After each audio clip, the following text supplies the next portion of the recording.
overall, how do you think you guys did defending Jayson Tatum and Jaylen Brown on the ball? I mean, I think we were better on them, obviously, in the last game.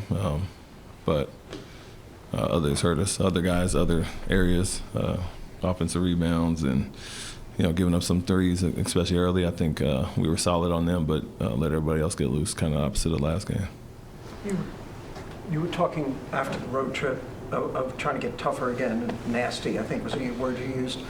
Did you see that in the second half? Even in a loss, could you gain from this game in that regard? Yeah, the second half was much better, improved in a lot of areas, and obviously just looking at the scoring, 35-35 first two quarters, and then 20 and 26 in the third and fourth. And so, we got to be more consistent.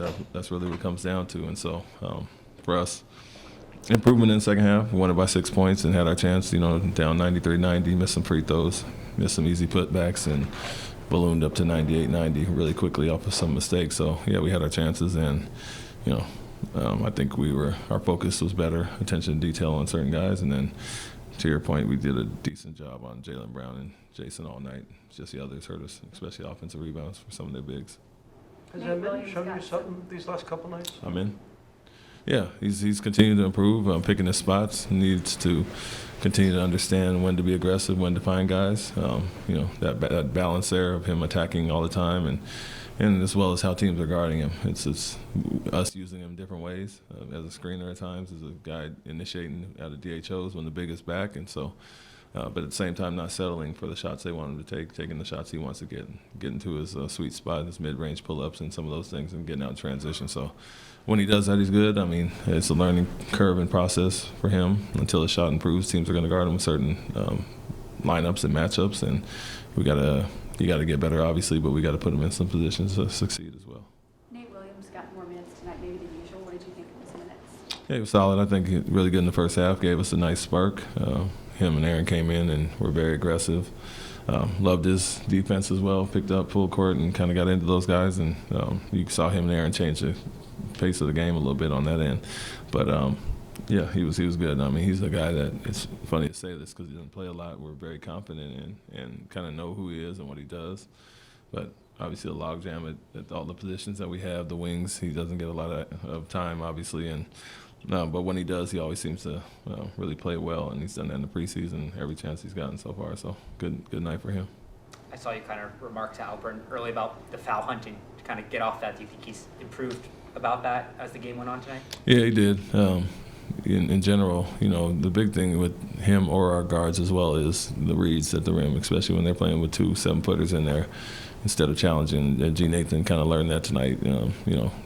You penetrate and you draw these bigs, you got to find your outlets. And so the reads is a big thing. And with Alpern, it's really, like I've always told him, go score, go make a play for somebody else. Don't look for fouls. You're just wasting your time. And so, you score a few times, you loosen him up. You'll get into his up and under, his pump fakes, and some of his footwork. But hunting fouls, it's kind of a losing proposition as far as that. And half the time you don't get them, half the time you miss a shot you would have probably made if you just went for it.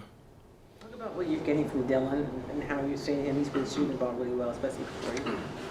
Yeah, back to what he did to start the year. We're missing that physicality and that defensive energy on a night-to-night basis, and so having him back kind of plugs one of those holes. But just got to get consistent across the board with everybody, and so at times still fouling too much. The types of fouls more than anything. Like I said, we're an aggressive defensive team, but the fouling of shooters has been a hindrance all year, and I think.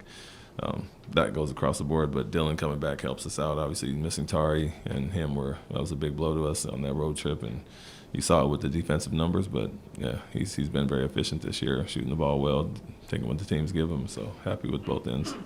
Amen had that baseline cut for a dunk and then the putback dunk as well. How nice is it to have a weapon that is a point guard who can also hang around the dunker spot and kind of wreak havoc, so to speak?